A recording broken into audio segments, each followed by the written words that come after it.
Megastar Shakib খানের নতুন cinema Rockstar এর শুটিং শুরু হতে যাচ্ছে আগামী মাসে। তবে ক্যামেরা রোলিংয়ের আগে শোনা যায় ছবিটিতে শাকিবের বিপরীতে পাকিস্তানি নায়িকা থাকার কথা রয়েছে। এমন গুঞ্জন নিয়ে দর্শক মহলে ব্যাপক আলোচনা হয়। তখনই এই নিয়ে মুখ খুললেন সিনেমার পরিচালক আজমান রসু।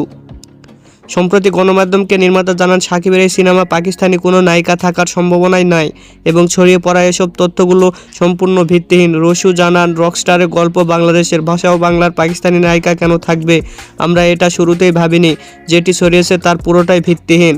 তবে একবার শাকিব খান জানিয়েছিলেন পাকিস্তানি অভিনেত্রী হানি আমিরের সঙ্গে তার একটি সিনেমার ব্যাপারে আলোচনা চলছে, তবে কোন সিনেমার জন্য সেটি জানাননি।